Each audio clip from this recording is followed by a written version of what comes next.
Thank you for tuning in to another episode of the Girl Dad Show. Today I have Nis with me, and he is an amazing entrepreneur walking very similar lifestyles with me in Austin as we traverse this new navigation of being a parent and figuring out what that looks like outside of tech. He has amazing work experience, multiple founder experiences with a recent exit with Feedback Loop a couple years ago, and now he is in Austin with me, and that's how we got connected. And I hit it off, and I asked him to be on the show. Nis, welcome to the show. Thanks for having me. It's good to be here. I really am following in your shoes. I will be a girl dad in 2.5 months. Oh my gosh, that's so exciting. I can't wait for you to experience it. Why don't you tell the listeners a little bit about what you're doing now? Because I know that we connected over the fact that you are on this kind of journey of like figuring out what to do after your tech exit. And then now you're in Austin and you're kind of dabbling in a lot of things. So why don't you tell the listeners a little bit about what you're working on right now? Yeah, for sure. I definitely have a little bit of ADD, so I get interested in a lot of different things. And after selling that company, really just wanted to work on as many things as possible. And thankfully, I built up a network where I had that opportunity. I have a lot of friends with working on really exciting companies that wanted me to help out, anywhere from an advisory role to a fractional role. And so I'm doing that across 6 companies right now, and it's a lot of fun. It's all software and tech. I try to stay in my lane to some degree, but get to explore a lot of different industries and products and help them build their companies. So are you doing that intentionally because you're going to be a girl dad, or are you doing that because that's your new passion? I think a little bit of both. I Yeah. think, realistically, being a founder, raising capital, that's a commitment that, comes with a lot. And you gotta, if you sign up for that, it's great. And I did it, but it's not right for all situations in life. So I don't think it's super feasible for me right now. But consulting, I think there's a lot more flexibility there to scale up or down as needed. Yeah, I definitely think that there's a lot of time that goes into fundraising and being on the venture route, right? So it's like, I think people don't realize this unless they're in it. It's exhausting. It's like, It's also a hamster wheel, so it's not even just yeah, exhausting. You can't get off, right? So, yeah, that the moment you take that first check, like you just signed up for life, not for life, but that I get it. Yeah. generally, like you've got to get to an IPO is what, or a massive acquisition is what everyone's hoping for, and anything short of that is to some extent failure. And that's signing up for a lot. That's beyond building a business. You could build a business without signing up for all that. And so I don't know that everyone quite realizes that. Yeah, I don't think they do either. I've been working in a lot more small businesses recently, and I just realized that so many people don't understand that because I was helping this one business start the fundraising process, and I just was like, you do understand what you're getting yourself into, right? And they're like, what do you mean? And I started like trying to explain like it's like 6 to 9 months where you probably need to like tell your partners, like your significant others, your business partners, like your team members that you're going to be stressed out and you're going to be busy and you're going to disappear. And And that's just for the fundraising process. That's not even what happens after you raise the money. Yeah, you raise the money, and now it's like, what did you pitch to investors you were going to achieve in the next 12 months? Like now you actually have to go do that. And it's a hamster wheel. it is kind of strange, huh?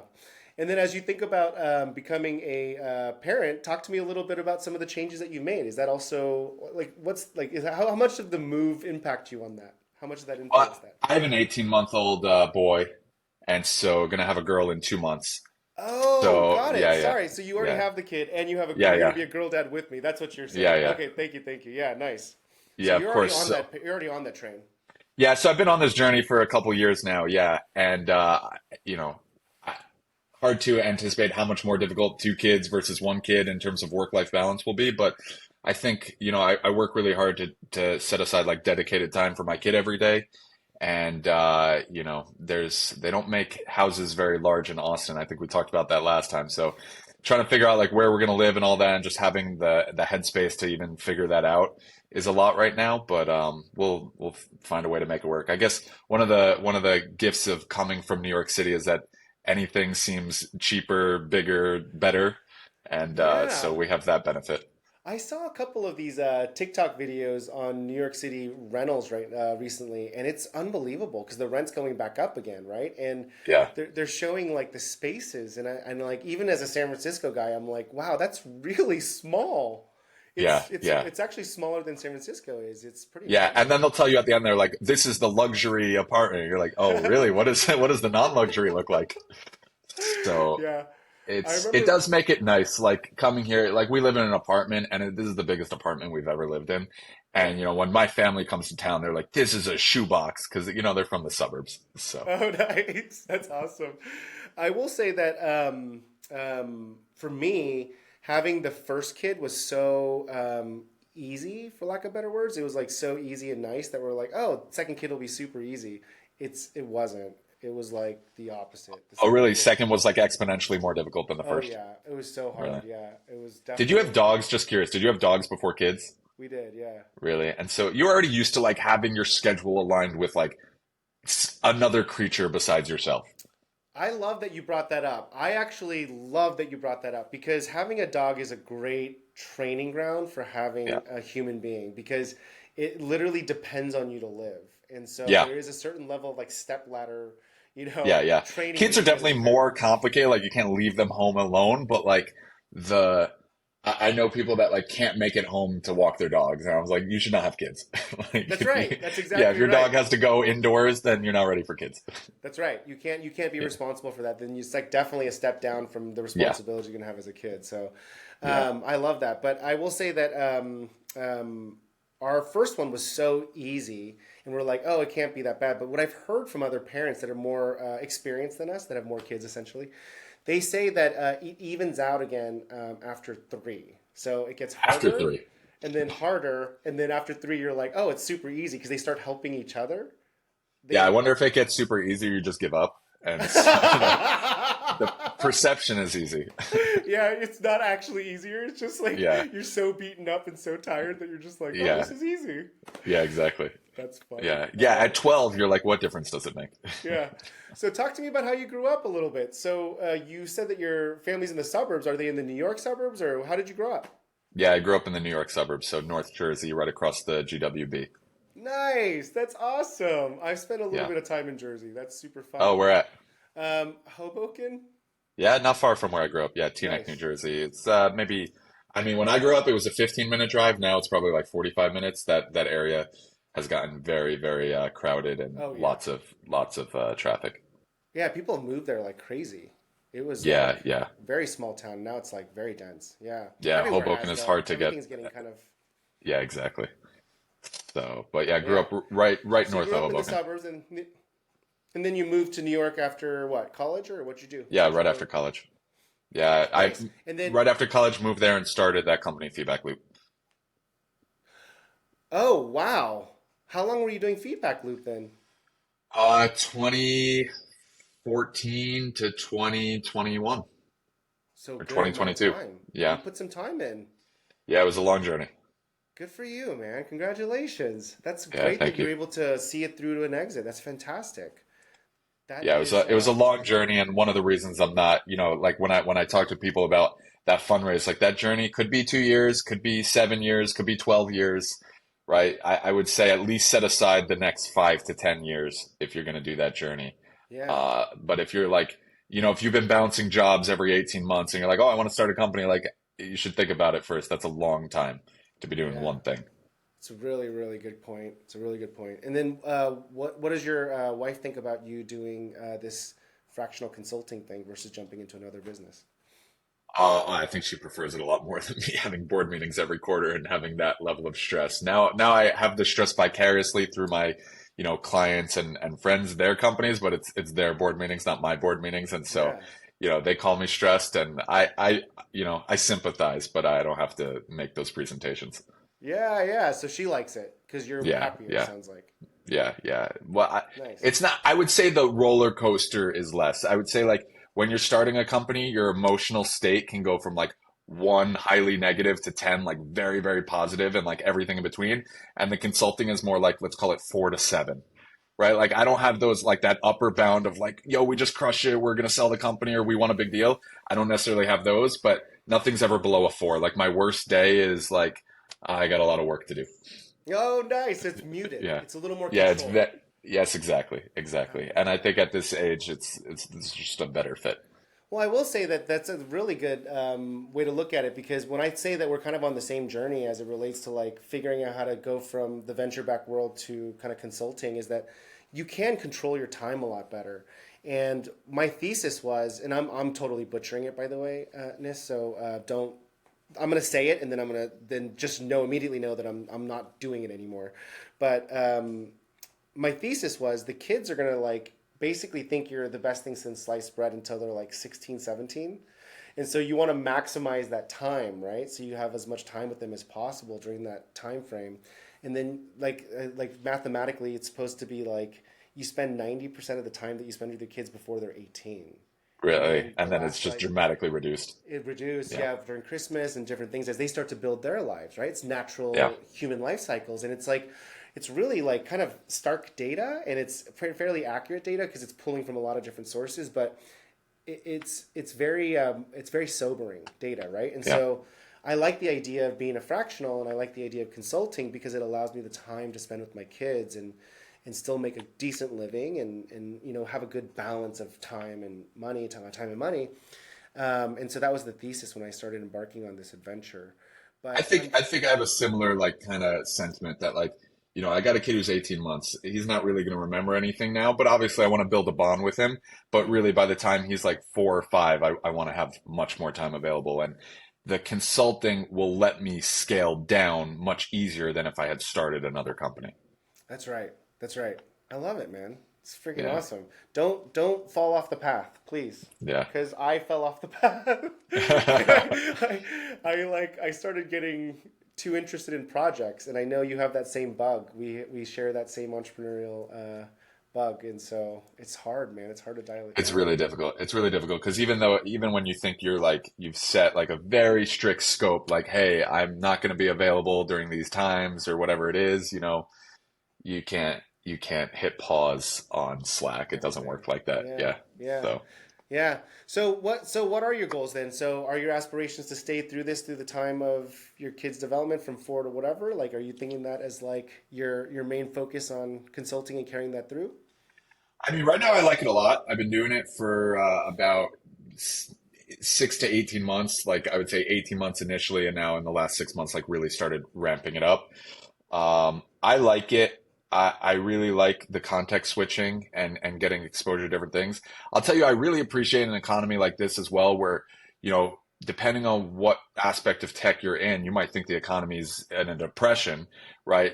Or another industry is, this boom times, right? And so I kind of like that across my clients, some are doing really well, some are doing not as well, and I'm not like personally exposed in one direction or the other. Where when you like run one startup, it's like I said, a roller coaster, and there's not much you can do if the economy is bad. You still have those board meetings, you still have the investors who you promised the moon to, and they're still holding you accountable to that.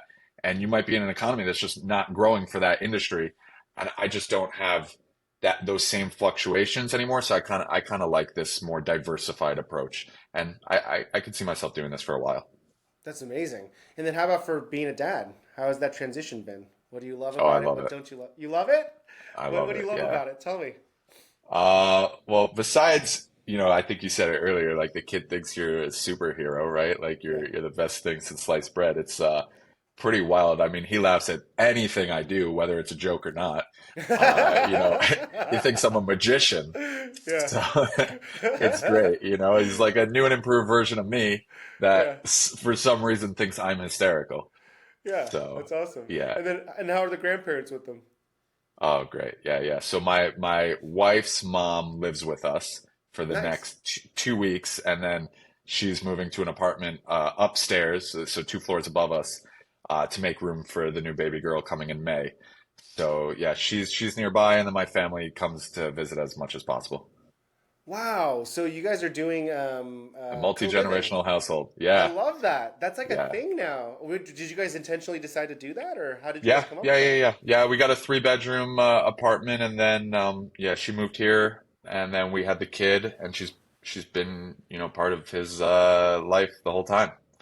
Yeah, there's like So a whole study and it's kind of resurgent, coming back, like community living, multi-generational living, because we like lost it for 3 generations. But yeah, yeah, the reality is like the studies are all showing that it like combats isolation, creates better rounded kids, like all that stuff, yeah, right?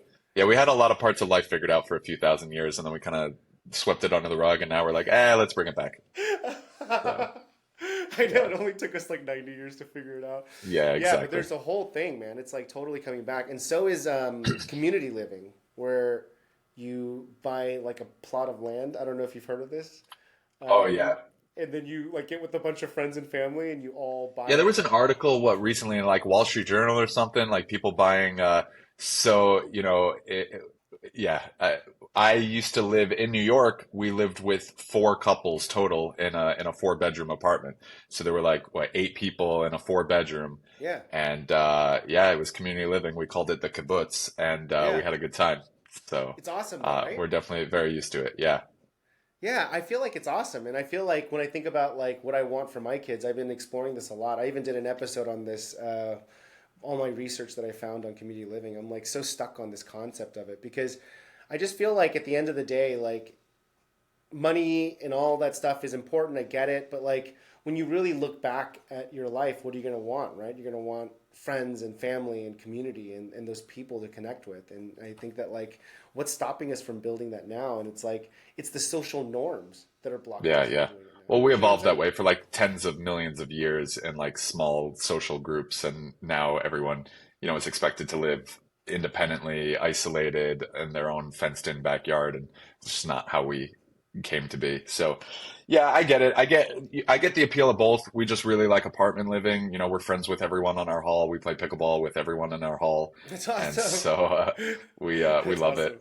And And are our you kid gonna? just walks down the hall, and everyone knows who he is. Yeah, and two apartments up is super close still. That's Yeah, amazing. That's basically yeah. community living. That's Yeah. fantastic. That's awesome, man. And then what do you think about for the future of what this is going to look like with your daughter? Anything you're apprehensive about or nervous about? Um, Definitely. I would say until you told me it was more difficult, I was less nervous about number two. So now maybe I should be nervous. I feel I was very nervous before the first kid. Obviously you can read the books, you can go to the classes. Right. I think, what from other dads I've talked to, what they're always nervous about is like, will they feel like a connection and a bond to the kid? Because, a lot Right. of guys don't necessarily when their wife is pregnant, and then they're really nervous, like when are they going to feel a bond? I felt a bond the moment my kid came out, and it felt like a lot of things just kind of came naturally after that. I'm hoping that happens, with the girl as well, and that she will also laugh at all my stupid jokes. So we'll see what Oh happens. yeah. I think you're gonna die, dude. It's Yeah, unbelievable. I don't know what it's like to have a boy. I wanted a boy pretty badly. I'm so glad that I have 2 girls, but because I don't know any better, right? So I don't know the difference. But I will say, man, it is so freaking amazing. They're so soft and like sweet and like articulate and like I don't know, man. They're just like my wife's amazing. nervous. I'm going to get taken advantage of and manipulated very easily. So she I runs like a tight ship here, and I'm like eating Cheetos on the couch with my kid watching Sesame Street. My wife says this all the time. She's like, I feel like I'm raising 3 kids. I Yeah, absolutely agree with you. Like, they'll always come to me and be like, can we do this, this, and that? Or like, can we have a popsicle and like, like on the couch or roller skate and like whatever? And I'm like, yeah, that sounds like a pretty good idea. We should totally do that. And then my wife will be like, why are you saying yes? They had a proposition. It sounded good. yeah, yeah, And so we yeah. I pursued it. evaluated it on the merits. Yeah, evaluated all the merits. Sounded good. I also wanted Yeah, a popsicle. Sounded great. yeah, Let's do it. exactly. It's hot out. But I will say that for me, I've seen a lot of my friends that have boys and girls, and it's like it's something else, man. The girls are like they like, especially my second one has me wrapped around her little finger, dude. Like it's Yeah, just no, I'm like gonna be a sucker. I've already expected it. It is what it is, and that's you've we'll already get given by. in. Yeah, I yeah. love I'm not it. even gonna fight it. I'm not even gonna fight it. I love it. So You've just given up already. That's perfect. I love it. I think that that's really smart of you. All right. yeah, Well, let's talk about this. So, talk to me about some of the things that you're wanting for your kids. Like, so as it relates to like, do you have those kind of thoughts yet, or is it still too early? But have you thought about what kind of dad you want to be and what kind of kids you want to raise?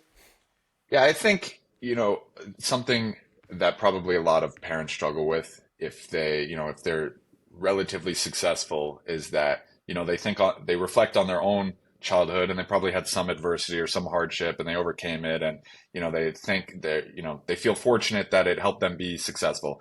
And then you get to the point where you're like, all right, I don't necessarily need my kid to have any hardship or the same hardship or whatever it is, but you don't want your kid to necessarily have the smoothest childhood either. It would be nice to say like, oh, kids could have this like really easy childhood and come out really strong, but that's, hard times make strong people. Everyone knows kind of the cycle there. And so I'm just always wondering like, how do I create the right amount of adversity that makes my kid stronger that isn't like necessarily evil, right? You don't want to put like stumbling blocks in front of them for no reason, but like you want them to have to overcome hard things to make them a stronger person. And so I think that's something I struggle with all the time. Like how do I make sure that my kid, has to go through some adversity and have to deal with hard things and so that, they don't go out into the world at 18 and for the first time have any hardship. Yeah, they're not like oblivious, right? Because if you don't give them those experiences, you're also hurting them in a lot of senses because they're not prepared. Yeah. Yeah, Dude, that is so deep. That's it's very yeah, it's insightful. really tough. Like I grew up, my parents were divorced since, before I could remember. I think they were divorced when I was 3 years old. So I had to manage living in two different houses and bring my stuff back and forth. I didn't know anything else. I didn't know it was hardship, from my perspective. I didn't know that people had parents that lived in the same house. Hmm. So, but I went through that and, to some extent that made me stronger and whatever it is, but, my kid is not going to have to go through that. And so, what hardship will they have to go through? Or should they have to go through to be able to become a stronger person? Yeah, because the natural inclination for people is like you're dealing with personal trauma essentially. Because if you feel a certain way about yourself and your childhood and what hurts you and harmed you, then you're gonna naturally try to like protect your kids from it, Exactly. whatever that may be. And so Right, what you're right. saying is You like don't you're want them to being. ever fall, ever get cut, ever have That's any right. difficulties. That's Yeah. right. That's right. And that's That's probably so not great interesting. for them.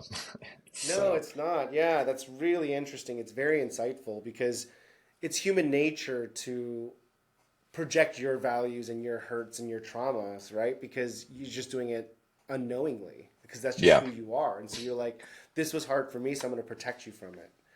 And yeah, by default, now you're creating um, an yeah, oblivious, oblivious, yeah. Sheltered, yeah. sheltered, oblivious kid.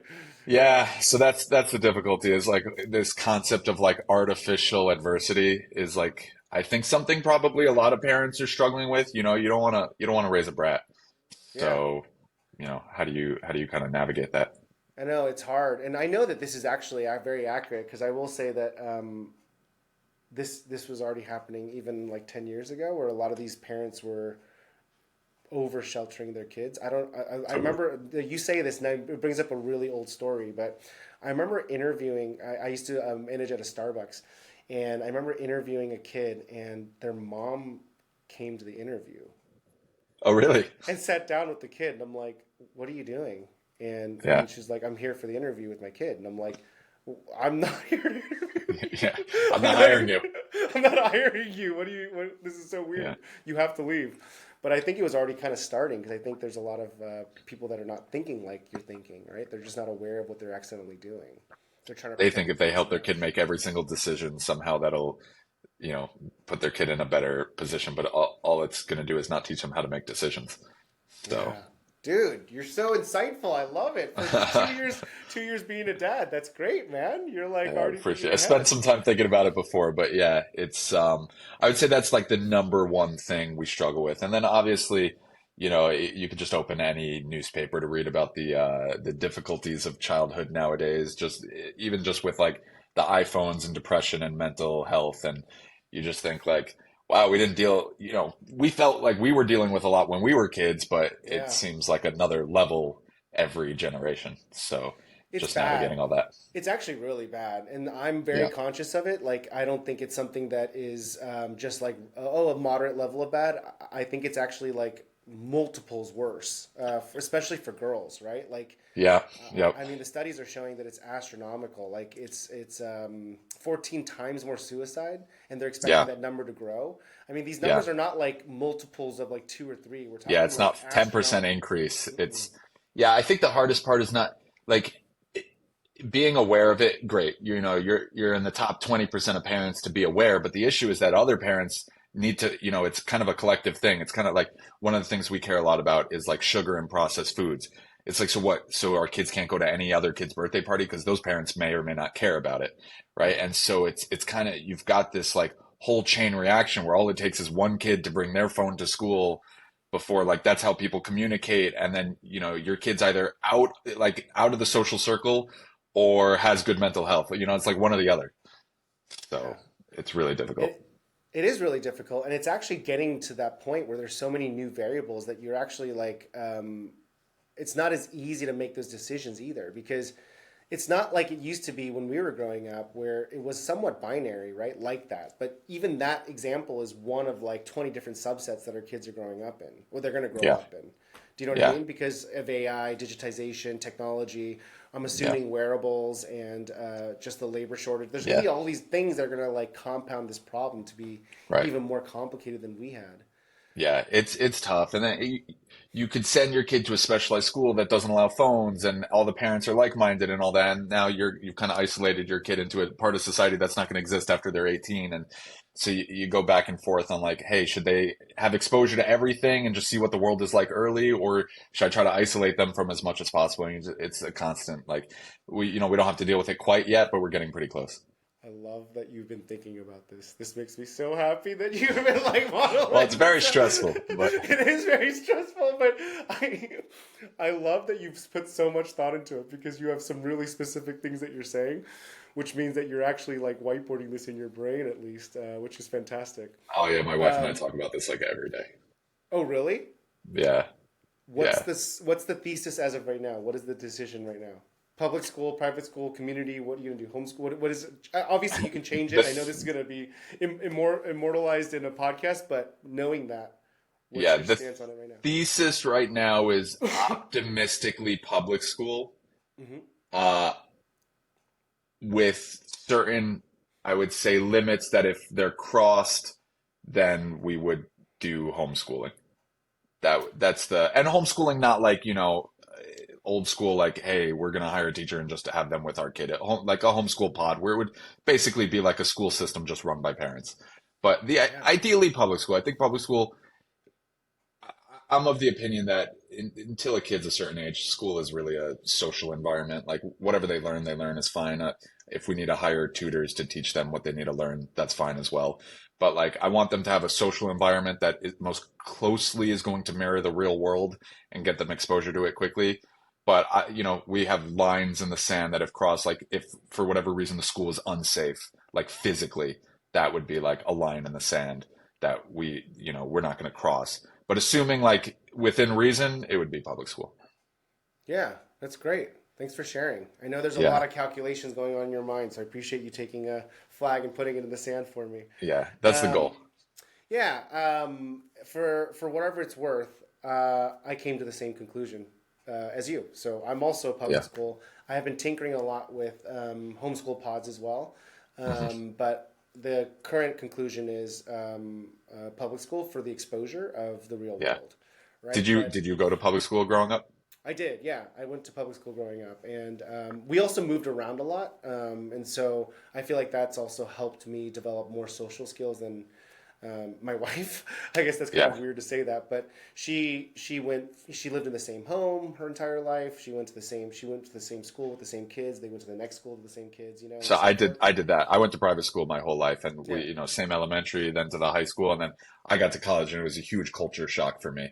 Right? I went to a yeah. private school where 100% go to college and 100% graduate college. And Oh like wow. you knew what you were going to major in going into college. Like you had Oh college wow. guidance counselors helping you with all that. And then you get to college and like, you're the first time exposed to kids who are not necessarily motivated, whose parents aren't involved in their lives. And it Yeah. was just a huge shock for me. And it took me like a while to kind of reconcile a lot of that. And I don't know that that was super beneficial. You don't think so? Well, it was beneficial to go to college and to to see that. I don't think it was beneficial that I went to private school that whole time and was sheltered from it. Got it, got it. Yeah, Yeah, it's like the back to the classic example of like what how you grew up and projecting that onto your kids though too, right? Because, yeah, but for me, I think the biggest stigma is that what I'm battling with is like, what do I want my kids to be like in the future, and I just don't know if the current school system will provide that for them. And that's kind of my concern with the public school system right now. It's like I just feel like it needs a little more uh, uplifting. I think it needs a little less archaic institutional, like here's the stuff and then take the check mark, take the test. I think it needs a little more fluidity, especially given the changes in technology. yeah. I personally think it's somewhat on a road to complete deprecation Mm. because industry is moving. When we were in like agricultural times, great. How many different things were there that you needed to know? A school could be set up once and probably run for 80 years on the same curriculum and be generally fine. Like math is math, agriculture is agriculture, and so on, right? But like in this economy, like you couldn't possibly, you can barely even train people already in the workforce for the skills they're going to need the next year. Forget like an 18-year curriculum that you've got to develop. It's a losing battle. I think it's really, really hard. I think smaller, flexible, less regulated is the answer, but that also means it's very experimental and some kids are going to get bad experiences and some kids are going to get good experiences. But I don't think really anyone likes to hear that at a federal level. They want like, let's build a perfect system that works for everyone. And it's the wrong approach. But I think, we've accepted that the school is not going to be there to prepare our kids for their careers. The school is going to be there to prepare our kids for like the society, right? And as Mm. long as like we go into it with that mindset and then we will prepare our kids for like their careers, I think we can balance the two. I think people expect schools to like help their kids with everything in life and that's just not realistic. Oh my gosh, I love how deep you go into this stuff. It's amazing. You're spending a lot of time thinking about your kids and being a dad. And then what does your wife do, if you don't mind me asking? She works in tech. Yeah, she's a product manager at a large organization, so in the Nice. automotive space. That's great. It's awesome. So Yeah. you guys are just like bantering about this. I love it. It's Yeah, more about life than tech. I think we're both kind of like burned out on talking about tech all the time. But yeah, but that's what I try to, meant. Like you guys are very yeah, like communicative about your philosophies and values and strategies around being parents. It sounds like. yeah. And but like you said earlier, like there's always a plan A, and then I even for our kids' daycare, we had our kid enrolled in one daycare. We showed up at the open house, had already paid for the first month and everything. Show up at the open house. 12 minutes later, we walked out and we we unenrolled, and we just lost the first month there. The payment, it is what it is. It's just like it was very clear it was not a fit. Oh, really? Can you tell Yeah. me why? What was like one or two things that was just like a red flag? Probably from the business world, like you develop all these heuristics where you're like, you don't want to make over generalizations, but generalizations are really important in business. You sometimes have, one meeting to meet someone and decide if you want to work with them or hire them, and you've just got to learn. And I think they triggered at least four red flags in that first Mm, 12 minutes that like mm, basic, one basic thing was asking a teacher what the average age of the kids in the class was, which seems like something you would know in a class with 12 kids that are a range of ages. And, she didn't have any idea. And then when we asked what's the youngest kid in the class, she would say like 13 months. It's like, well, our kid was 11 months. That's a little bit weird that, is this the right classroom for the kid? And just like basic questions where you're like, if the teacher doesn't know the kids in the class and, maybe we're a little bit too neurotic probably, but I just felt like, a program like that should kind of have their act together. And then the other daycare we ended up finding a couple months later and putting our kid into, I wouldn't say it's the most structured daycare in the world by any means. The kids are basically playing outside all day in the mud, but they know, the age of our kid, where they should yeah. be developmentally and all that. It seems like basic things you would know running a daycare. Yeah, yeah. No, that makes a lot of sense. Got it. Yeah, I don't think that that's off at all. I was just curious how you calculated because They I'm treated us like we were neurotic. Like, why are you asking questions? Like, I'm sorry, I'm dropping an 11-month-old off at your yeah. facility. It's a little weird. You don't know their name or age. I completely agree with you. I was more just asking because I just am realizing that you are spending a lot of time thinking through these things. you're very intentional and insightful. So I'm just like now I'm just like trying to pick all your little metrics and things so I can steal it and use it for Yeah. I guess for us, like babysitting is easy. You know, we live right yeah, near UT, so we can get babysitters 24/7, and that's easy. And we were looking for like a daycare, which would be an environment where our kid could start interacting with other kids. And when you get there and you're like, this is not even well run beyond just babysitting, you're like, forget it. It's not useful. yeah. And So. so, what do you mean babysitting's easy? Because I feel like babysitting's just as hard. Like I feel like I have to interview them and like do this whole thing, and maybe I'm the neurotic one, but like talk to me about how you qualify a babysitter. No, we do that as well, but like there are at least 100 people who could be a babysitter, right? Yeah. It's not you don't have 100 options for daycare, right? And Oh, if I see. daycare is going to cost more, and you just have a higher expectation for it. So like if all we needed was babysitting, I don't need to drive to a facility to drop my kid. I could have a babysitter come here, Yeah. right? It's that was the main focus, is that like if we're going to go drive to this facility, it's got to be the right facility. Yeah, that makes a lot more sense. Thanks. Yeah, Yeah. and then as you think about dad life, do you know how many you want, or are you still figuring that out as you go? At least three. At You least do want three. at least So, three, so even yeah. more possibly. Yeah, yeah, yeah. I mean, ideally more, but at least three. Oh, We get back to the where are we going to live after that? I don't know. So, yeah. um, three is Come up here. the minimum. Live up here by me. It's beautiful up here. You're in Um, Red Rock, or where are you at? I'm in Liberty Hill. Oh, Liberty Hill. Okay, a Yeah, little yeah. what northwest? It's northwest. Yeah, yeah, northwest of Yeah, Austin. Yeah, it's I think. Well, amazing. you guys are you just in the process of building a huge indoor pickleball facility. I think called Pickle Land. So it's definitely it's It's on my getting radar. It's getting big, yeah. Liberty Hill Yeah, is like it's getting expanded, and once Samsung comes in, it's going to be bonkers because yeah. they're planning like 12,000 new homes here.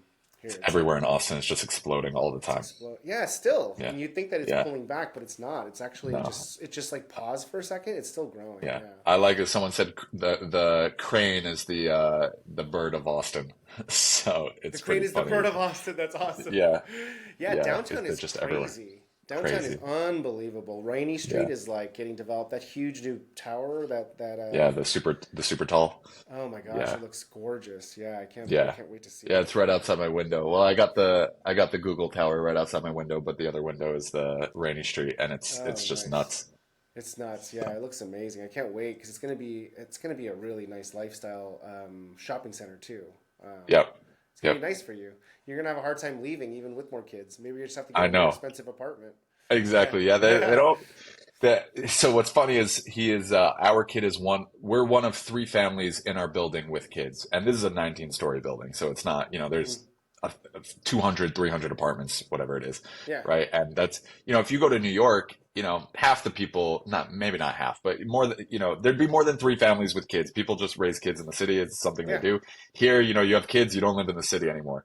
So Yeah. it's definitely like very abnormal here. I don't Yeah. know that we are normalizing it. I don't think so. So it's at some point I think someone will say to us like you should move out of downtown. So No, start a trend, bro. Start a trend. It's so yeah, I'm fun down trying. there.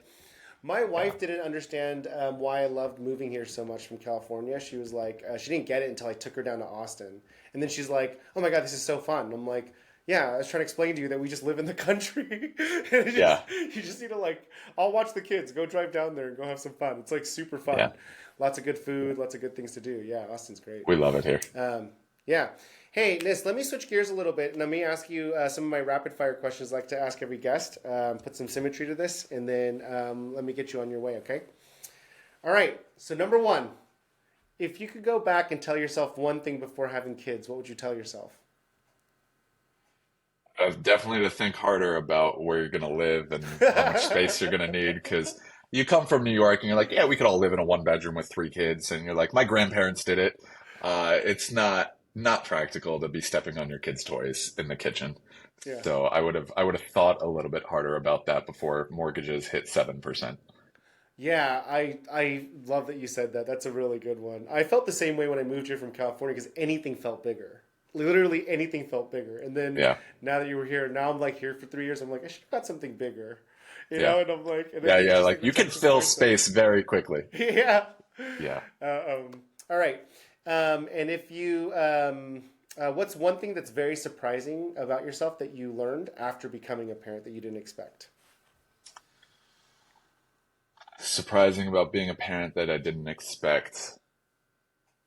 I didn't expect how much like I would say my career was like everything for me at the time. Like I was very focused on it. I was like, that's all that matters. And I wouldn't say like selfishly, I would, it was just, it was my primary focus. And now to care about someone else much more than you care about yourself is like a little bit surprising. Like if I have a bad day at work or I don't win a deal or, something goes wrong with one of my clients, like I don't want to say I don't care, but I don't really care anymore. And I guess I'm a little bit surprised about, something that I used to identify with now I is not something I identify with anymore because I've got a kid and it's just so much more important to me. I love that. That's so good. I actually have this saying that I say now because I'm like I used to be kind of high strung and very high pressured. I'm like, why aren't you being the most efficient way, or like get upset when people weren't like following the line procedures, Yeah, or and now I just like I'm like kind of like Jello. Like I don't care. I yeah, just assume everybody's a parent. yeah, And I just assume everyone's tired and just like everyone is just like everyone. yeah. My empathy is like skyrocketed, right? I'm Everyone just just wants like to go home. everyone just wants to go home and they just want to like not step on toys and not get Yeah, barfed on and everyone's just tired. Everyone's just doing the yeah, best they can and like the yeah, world is good. exactly. The world is good. I don't care anymore, you know? So funny. Okay, so do you have a favorite book, business or personal? A favorite book that you like to recommend? Yeah, my favorite personal is Great Gatsby. Favorite business would be probably Fooled by Randomness or Black Swan by Nassim Taleb. It's one of those, or his whole like set of books. Oh, wait, I don't think I've even heard of it. What set of books does he write? Oh, it's called The Inserto. It's like Nassim Taleb. He's a philosopher, statistician, mathematician, financial trader. Yeah, he's got like a series of books, The Black Swan, Fooled by Oh, I've heard that Randomness. one. Yeah, Yeah, yeah, yeah, yeah. Okay, okay. Anti-Fragile, all that. Yeah. So Yeah. all about like risk taking and allocation of risk and that sort of stuff. Oh, it's awesome. I love it. I didn't know that Yeah. there was a whole series. I've heard of the Black Swan, but I haven't read it. I'll have Yeah. to add that to my list. Yeah, I think there's officially like five books in the series, and one's really kind of a book of parables, and but it's I I found it to be very helpful for my career. Yeah, super cool. Thanks for sharing that. And then I think there's one more that I'm supposed to ask. Oh, yeah, that's right. So it's if you have one piece of advice that you can give to parents or soon to be parents, what would you give? Yeah, that's a tough one. And well, one thing I'll just say even before that as a prerequisite is like I've learned that don't give people advice if they don't ask for it or not don't seem open to it. I see a lot of folks get really sensitive around that, and I think I would maybe this is my piece of advice is that like parenting is very personal and not everyone has the same goals for their kids, and that's okay. I don't think everyone needs to have the same goals for their kids. So I think it's just really important when you're getting advice or giving advice, like contextualize it. Some parent might be driving their kids really hard. They really want their kids to be great at music or sports or something, and that may not be important to you. And all their feedback may be contextualized from that goal. And, you just don't want to misapply that, right? Or you don't want to give advice that's bad to someone else. So I'm just really careful about that because not everyone's got the same resources. Even just basic questions where someone's like, oh, what, stroller should we get? I'm kind of like, well, okay, what's your circumstances? Yeah. Are you in a position to have three different strollers or do you just need one stroller, right? And it's just stuff like that. And I think I've seen a lot where I see, parents get offended or they just get neurotic from like the amount of advice they get. And it's like counterproductive when they were doing like a fine job before. Yeah. And so I would say that would be my piece of advice is like just contextualize the advice you get and contextualize the advice that you give. Beautiful. Really well said, Nis. Very well said. This was awesome, man. Thank you so much for taking the time to be on the show. It was really great to get to know you online.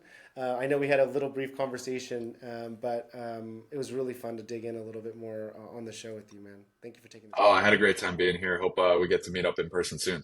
Oh yeah, we're definitely doing it. Right now that I know you play Yeah. pickleball, we're definitely playing Oh yeah. I play pickleball. almost every day. That's awesome, man.